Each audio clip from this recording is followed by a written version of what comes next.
Bonjour à toutes et tous et bienvenue dans les pions sur la table. Aujourd'hui, une petite redécouverte de jeu, un petit format comme vous en avez l'habitude désormais puisqu'il s'agit de la troisième vidéo de ce type. Voilà, on va redécouvrir aujourd'hui un jeu de mon adolescence que j'avais perdu de vue, que je n'ai pas ouvert depuis très longtemps. Il s'agit d'Olympia 2000. Alors Olympia 2000, j'ai souvenir d'un jeu assez malin. On va voir, voilà, j'en avais fait un petit peu l'éloge dans mon top 50 adolescence. Voilà, on va voir si mes souvenirs étaient corrects, on va redécouvrir ce jeu ensemble. Donc j'ai la boîte ici, vous voyez, donc Olympia 2000, un jeu de Von Stefan Dora. Voilà, alors c'était un jeu qui était vendu uniquement en allemand, en France me semble-t-il. Alors voilà, là c'est un jeu que j'ai retrouvé d'occasion, mais je crois que le nôtre était pareil. Voilà, alors hop, on voit un petit peu le matériel, et donc il n'y a aucun mot en français, vous le voyez. Donc, on va ouvrir cette fameuse boîte. Alors, Olympia 2000, à partir de 9 ans, voilà, donc voilà, ça date d'une époque où on avait encore des à partir de 9 ans, des à partir de... Maintenant, c'est vrai qu'on a surtout des chiffres pairs, en fait, au niveau de la codification, comme ça, sur les jeux de société.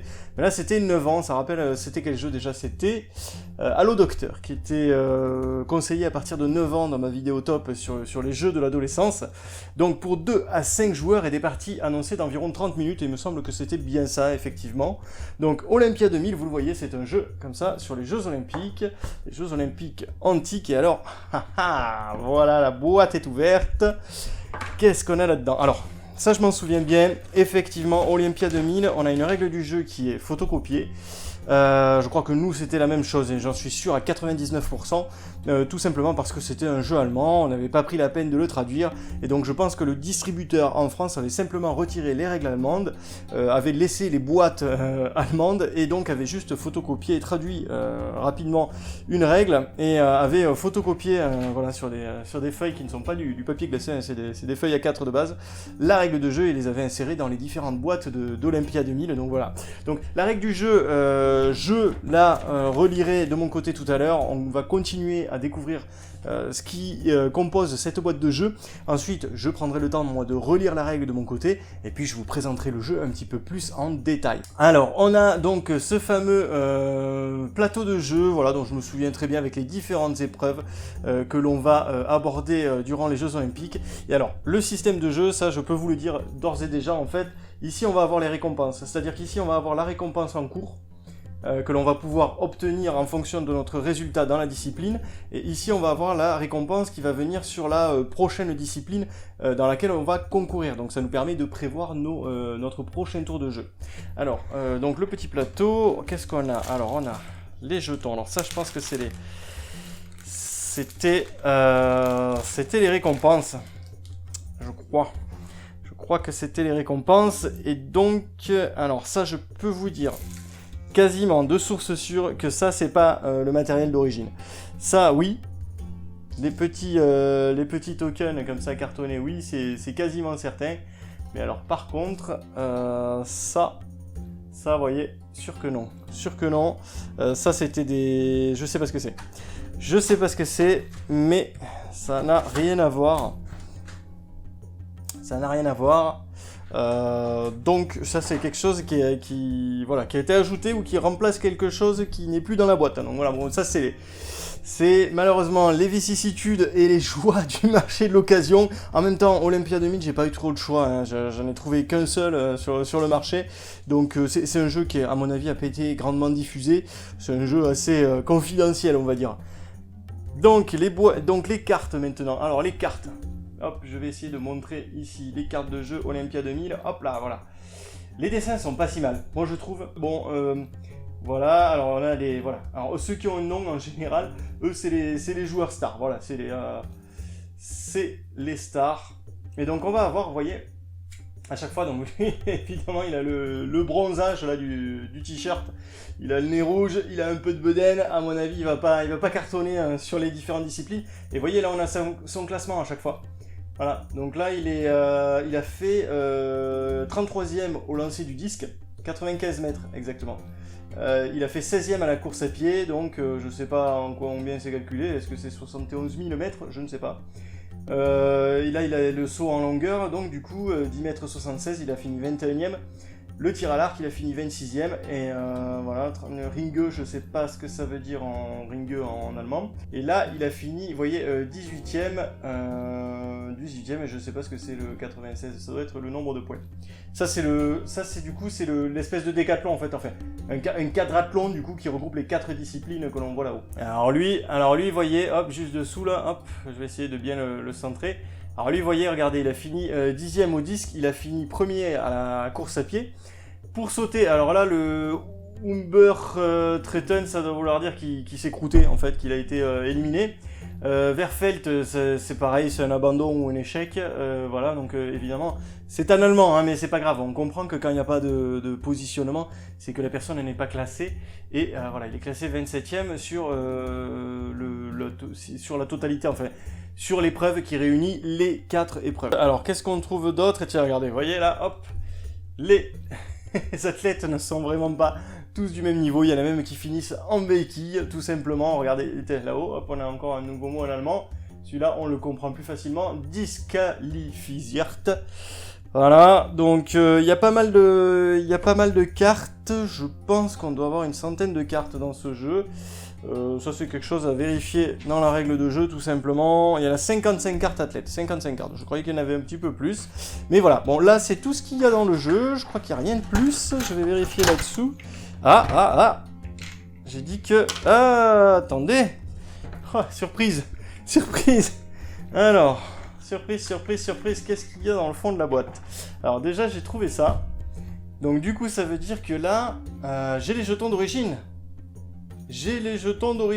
Et est-ce que je les ai tous? Est-ce que je les ai tous? Ces jetons d'origine, il doit y en avoir 7 jetons de consolation. Eh non, je les ai pas tous. 1, 2, 1, 3, 4, 5. Ouais, d'accord, ok. 4, 5, et du coup, bon, mais je suppose qu'ils remplaçaient avec ces fameux jetons blancs. Donc il y en a 2 qui ont été perdus. Ah, c'est dommage, ils y étaient presque tous. Aïe. Bon, mais c'est pas grave, je jouerai avec ceux-là, et puis je remplacerai avec deux petits jetons blancs. C'est quand même plus joli de jouer avec les jetons origine que ces petits trucs en plastique là qui ressemblent à rien, franchement, c'est... Oh là là. Et du coup, qu'est-ce qu'il y a avec? Eh bien, il y a la règle du jeu. Ah, la règle du jeu qui est effectivement plus classe d'origine avec les exemples. Ben, c'est la règle du jeu en allemand, tout simplement. Donc après, hop, bon, ben ça je le lirai pas, parce que je ne parle pas l'allemand, tout simplement. Donc ce que je vous propose, je vais me taper la règle du jeu en français, on va faire un petit générique comme on a l'habitude de faire sur les vidéos habituelles de la chaîne, et puis après je vous présenterai le jeu tout simplement.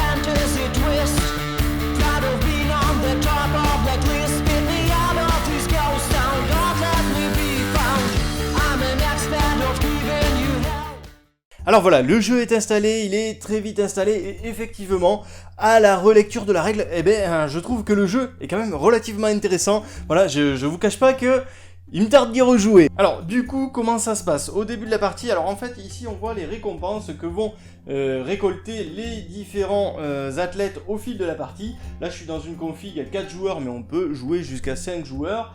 Et donc, chaque personne autour de la table possède 4 cartes dans sa main.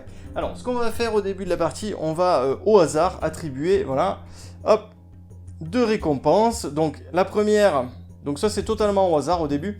Donc, le premier prix pour lequel on va jouer, donc ce sera ici une récompense de 2 pour comment ça s'appelle ça déjà, le lancer du disque, voilà. Et ensuite, au deuxième tour, on sait que ce sera le saut en longueur, voilà. Donc ça, voilà, on sait qu'on peut préparer déjà son second tour à l'avance. Donc là, tout le monde en même temps, en fait, va choisir une carte, donc pour concourir dans cette discipline du lancer du disque. Donc là, vous voyez, j'ai pas grand chose d'intéressant. Bon voilà, j'ai 2 mecs en béquille, voilà, il y en a un qui est disqualifié, l'autre aussi, donc c'est là déjà, je sais que ça va pas être terrible. Ici, j'ai quelqu'un qui est 45ème au lancer du disque, et ici j'en ai un qui est classé 13ème. Sincèrement, si je veux récupérer la récompense, j'ai tout intérêt à jouer ce monsieur-là, Apollinaros, qui a fini 13ème, parce qu'il y a 55 athlètes, donc il y a des chances que je sois devant tout le monde quand même. Mais dans le doute, si je veux pas le cramer tout de suite, eh bien je peux peut-être jouer celui-ci, voilà, qui finira 45ème. Alors, pour moi, l'intérêt, si vous voulez, de jouer celui-ci en premier, eh bien, c'est de laisser couler ici, en fait, cette récompense de 2 lauriers. Voilà, les récompenses dans ce jeu, ce sont des lauriers, pour attendre que la récompense ici, dans cette discipline, augmente en termes de nombre de lauriers, et donc avoir peut-être gagné un petit peu plus de points lorsque je vais jouer à Apollinaros. Là, peut-être, en fait, le jouer maintenant, c'est le gâcher. Donc admettons que je joue à Apollinaros, voilà, je le pose face cachée, les autres vont faire la même chose, donc admettons que lui, hop, voilà, il sélectionne, vous voyez qu'est-ce qu'il a dans sa main, regardez, il peut me battre là, hein, il peut me battre, il en a un qui finit 4ème, il est très fort lui, il en a un qui finit 35ème, bon, admettons que il choisisse celui-ci là, parce qu'il n'a pas forcément envie de se battre ce coup-ci, voilà, admettons que, hop, ici... Lui, putain, il en a des forts, regardez celui-là. Là. Celui-là il finit premier, ben admettons qu'il joue le premier là, parce qu'il a vraiment envie de le gagner. Voilà. Et admettons que ici, hop, hop, hop, hop, hop, hop, hop. Voilà. Donc lui, hop, on va dire qu'il joue celle-ci. Voilà, donc là maintenant on va retourner les 4 cartes que nous avons jouées. Donc voilà, donc on va comparer ici. Donc moi j'ai fini 13ème, lui il a fini 39ème. Lui il finit premier. Et lui, il finit, hop, hop, hop, on va le voir, il est disqualifié, voilà, tout simplement. Est-ce qu'on voit toutes les cartes? Oui, on voit toutes les cartes. Donc du coup, là, ici, lui, il a fini premier de la discipline. Donc, en gros, ben, c'est celui qui est le mieux placé qui gagne ici les points. Donc là, il va gagner, hop, une récompense de 2 lauriers, ici, qu'il va garder dans sa petite besace. Alors, ce qu'il faut savoir, c'est que là, c'est la seule récompense distribuée. Mais en réalité, si par exemple, j'avais joué ici un athlète avec des béquilles, eh bien, j'aurais quand même gagné une récompense. C'est ça qui est fou. Admettons que, voilà, hop, à la place, j'ai joué celui-ci. Eh bien, celui-ci, comme il a des béquilles, en fait, eh bien, voilà, l'important c'est de participer, eh bien il va avoir un petit jeton de récompense, ce que j'ai montré tout à l'heure, voilà, parce que voilà, il était amoindri, hein, il est quand même allé lancer son disque, et c'est déjà pas mal, donc j'aurais gagné ici un petit point de récompense, voilà, parce que j'ai un joueur avec des béquilles, et ça marche comme ça, c'est tout. Voilà, donc maintenant que j'ai distribué ma récompense au meilleur, et mon lot de consolation, voilà, à ce pauvre handicapé en béquille, eh bien je vais regarder qui a été le moins bien classé dans cette discipline. Et alors, lui par exemple, il ne compte pas, hein, puisqu'il a été tout bonnement disqualifié. Lui aussi, lui non plus, hein, il ne compte pas, il a été disqualifié. Voilà, il a été récompensé parce que bon, il a participé, le pauvre, mais voilà, il n'a pas été classé. Donc ce sera lui ici, vous voyez, hop, qui est classé 39ème. Vous êtes d'accord que c'est le moins bon dans cette discipline en termes de classement, puisque Amphétaminos il est premier et que les 2 autres sont disqualifiés. Eh bien, le joueur qui a joué cet artiste, j'allais dire, cet athlète-là, il va ici donc hop, bouger la récompense, donc ça sera celle pour laquelle on va se battre maintenant, et il va choisir ici quelle sera la prochaine récompense. Donc il peut tout à fait choisir, en fonction de son jeu, voilà, de mettre la marche à pied récompensée pour 2 lauriers, l'arc, le tir à l'arc pour 2 lauriers, les 4 disciplines pour 2, ou alors il peut très bien descendre ici, soit dans le saut en longueur, soit dans le disque. Alors, en fonction de ce qu'il a dans sa main, évidemment. Donc, admettons, là, hein, lui, par exemple, en disque, il est vraiment pas mal, hein, parce qu'il a le 4, et bien, peut-être qu'il va choisir ici de mettre une récompense de 3 lauriers, parce qu'il se dit que là, il va pouvoir faire le plein, certainement, avec monsieur Pancratios. Voilà. Il aurait très bien pu aussi tenter le saut en longueur, là, avec 3 points aussi, puisque de toute manière, il était très bien placé là aussi. Peut-être qu'il veut le garder pour plus tard. Ça, c'est vraiment tout l'intérêt du jeu, en fait, c'est savoir combien de temps est-ce qu'on va conserver ces athlètes, quand est-ce qu'on va les jouer. Il faut vraiment les jouer au moment opportun. Donc, là, admettons, bon, voilà, certainement, du coup, dans 2 tours de jeu, eh bien, il va jouer Pancratios pour gagner ces 3 points de victoire. Et maintenant, ce qui va se passer, c'est que le premier joueur, alors on n'en a pas parlé en début de partie, mais en fait, il y a un premier joueur qui va être désigné, hein, même si on joue tous en même temps lorsque l'on concourt pour les disciplines, il y a un premier joueur qui va être désigné, tout simplement parce que là, c'est important, il va pouvoir ici piocher une première carte, la regarder et voir s'il la conserve ou s'il l'attribue à quelqu'un d'autre. Donc là, c'est lui qui décide. Bon, là, celui-là, il est pas terrible, donc il va peut-être la passer à l'un de ses adversaires et il choisit absolument à qui il passe la carte. Donc admettons, cette carte, eh bien, il va la passer ici, voilà, pour compléter la main à 4 cartes de ce joueur. Alors, ce que j'ai oublié de dire aussi, c'est que, hop, on défausse tout, voilà, les athlètes qui ont joué ce tour-ci, on ne garde que nos points, voilà, il y a 2 là-bas. Et il y a un ici, tout ça c'est défaussé, ça n'est plus utilisé pendant ce jeu. Donc là je vais piocher une seconde carte, pareil c'est pas terrible, donc je vais la lui donner à lui. Ici, hop, je vais piocher, hop, une autre carte, oh il est pas mal lui. Il a fini 7ème au lancer du disque, je sais pas trop. Bon je vais la lui donner à lui là, tiens, hop, et hop, ici... Ah ben là j'aurai pas le choix, du coup ce sera pour moi, j'ai donné à tout le monde. Donc voilà, donc là je complète ma main avec ce personnage là. Et donc voilà, hop, j'ai mon jeu donc avec une main complétée à 4 cartes. Alors ce que j'aurais pu faire aussi, si admettons, hop, on va faire comme si j'avais rien fait, voilà. Admettons si j'avais pris cette carte là, ici, et bien hop, je l'aurais mise donc du coup pour compléter ma main, et donc mon tour de sélection de cartes se serait arrêté. Donc dans ce cas-là, eh bien je ne pourrais pas regarder qu'est-ce qu'il y a dans la pioche et je vais donner la carte face cachée ici au dernier adversaire dont la main n'a pas été complétée. Et une fois que j'ai fait ça, eh bien je vais passer la pioche au joueur situé à ma gauche, comme ça à son tour il deviendra premier joueur et ça veut dire que à son tour, à la fin de la prochaine discipline pour laquelle nous allons concourir, eh bien ça va être lui qui va choisir les cartes et qui va distribuer à qui il le souhaite. Ça permet vraiment de bien maîtriser le jeu puisqu'on voit exactement qui a gagné quoi en nombre de lauriers, donc ça permet voilà, d'influer pas mal sur le jeu, de modeler, de lisser le hasard. Donc là ici, lors du deuxième tour de jeu, eh bien on va concourir ici pour la récompense 2 en saut en longueur, donc on va rejouer de la même manière, c'est-à-dire que tout le monde va choisir ici le gars qui lui semble le mieux placé pour concourir, par exemple là, celui-là, hop là, qui va peut-être concourir à 2, ou alors au contraire, prendre quelqu'un qui n'est pas très bien placé, mais conserver celui qui va faire un carton pour plus tard, parce que quand on va choisir les récompenses ici, on va pouvoir peut-être faire monter le nombre de points de victoire à acquérir. Donc voilà, tout le jeu en fait tourne autour de ça. Quand est-ce on va jouer notre carte, quel va être le moment opportun, est-ce qu'on ne laissera pas filer peut-être une discipline de manière à faire tourner les cartes et à choisir nous-mêmes la récompense, puisque vous l'avez vu, hein, quand on est le moins bien classé, on choisit la récompense qui va arriver, donc ça c'est très important quand même, quand c'est vous qui décidez combien de points vous allez faire sur telle ou telle discipline et que vous savez que vous allez être très bien classé sur cette discipline, évidemment ça vaut le coup de laisser filer au moins une manche juste avant, voilà, voire peut-être plusieurs même.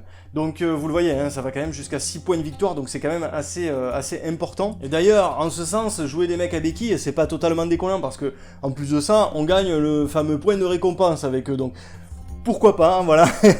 Toutes les stratégies sont possibles. Alors le jeu s'arrête dès qu'on ne peut plus piocher assez de cartes pour l'ensemble des joueurs, je ne sais pas.